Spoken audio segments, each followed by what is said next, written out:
tourism in Venezuela briefly. We have from the capital, which is Caracas. It's a modern city. We have the buildings. It's sort of like New York City in Venezuela. We have the Colonia Tobar, which is a German old town, founded in 1843. It still remains with the culture, German culture, old German culture. We also have mountains. We have the Pico Bolivar, which we have snow in there most of the year.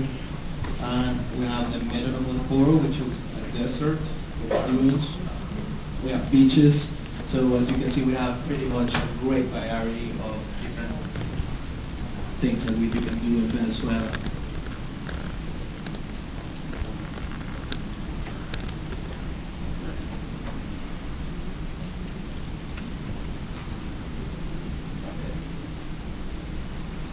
In this wall on this side, we have President Chavez. I'm pretty sure you know about him. We call him a dictator. He's been on office since 1999. He'll be there for a while, fortunately. He has done something that nobody else has done in the past, which is separate the Venezuelan people in two different parts, Chavistas and Bolivaristas. Chavistas and the rest are oligarchs against Chavez.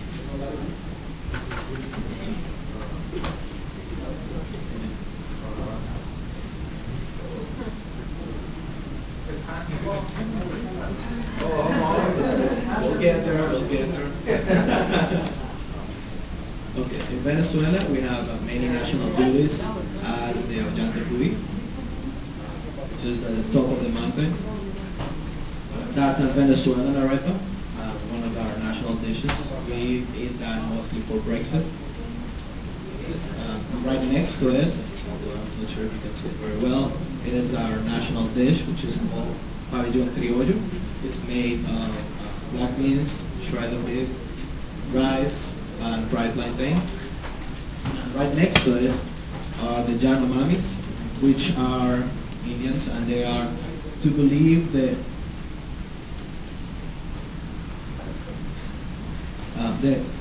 they are to believe the most primitive culture is still alive in the world. And right underneath, that's Gaby Spino. We are internationally known by our beautiful women. We have won 4 Miss Universe contests so far, and more to come, hopefully.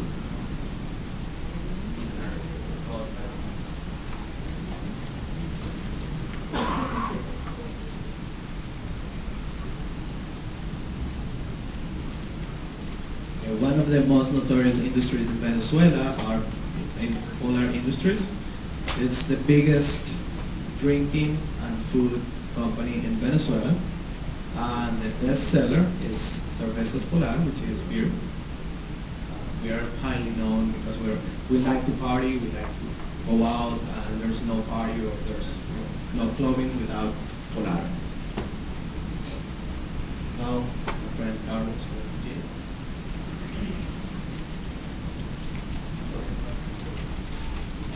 Okay, Mayor. I'm going to talk about a real great actually part of Venezuela, which is a beautiful part of the Satellite, which is right here. That right there. Satellite, just give a picture that's the actual Satellite. Just try to make it out actually. It's a small version actually right here.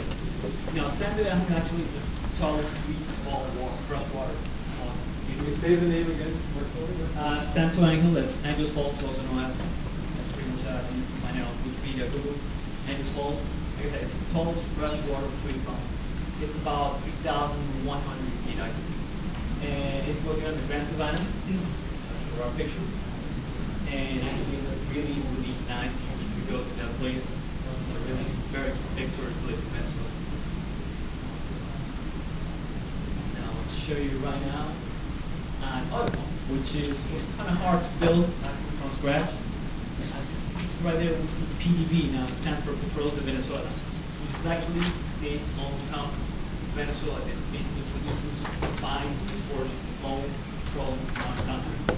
As you know, Venezuela is like the large petroleum around the whole world. Actually, it's fourth of the United States. And now we come to Venezuela. Okay. Now I'm going to talk a little bit about the bad side of Venezuela, if you can call it that.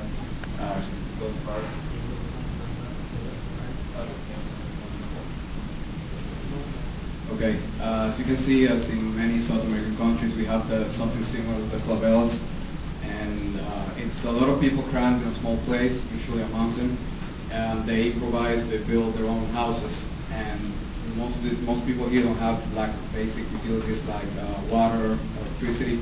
This is actually a well-developed slum. Most of the slums are very, you can say, backward. They don't have anything. They still have some satellite dishes as in Brazil, the favelas. And 70% of people in Venezuela live there. This happened during the 50s and 60s, where a lot of cities were 70% of people live in the barrio. So this is one of the main, you can call it problems in Venezuela. It's something that's been growing and growing every year. This happened during the 50s and 60s when a lot of cities were being built, and a lot of people from rural areas started moving to the cities to get better jobs. And what they found was no jobs, and they had to improvise and start building their own houses, and there's small economies there. It's a completely different world that most people are unaware of, and that this type of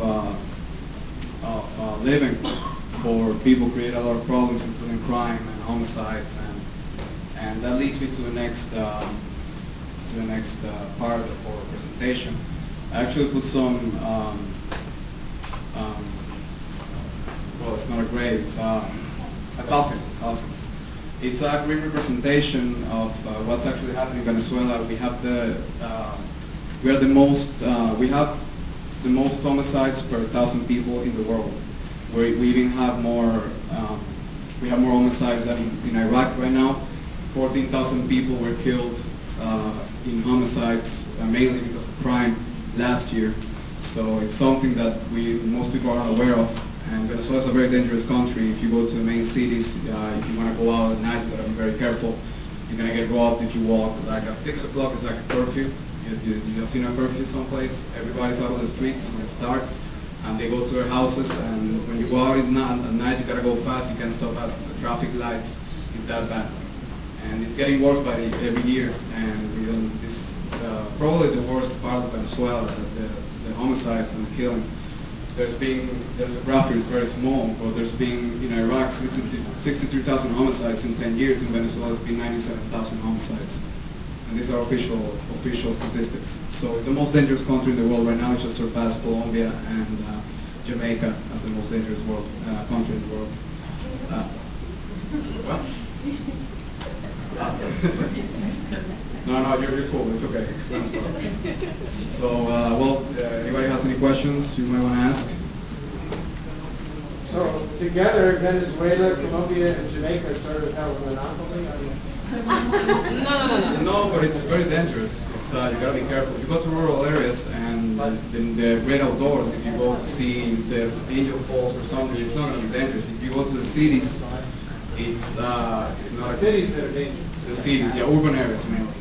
But Caracas, that's the capital, and the other two large cities is Maracaibo and Valencia.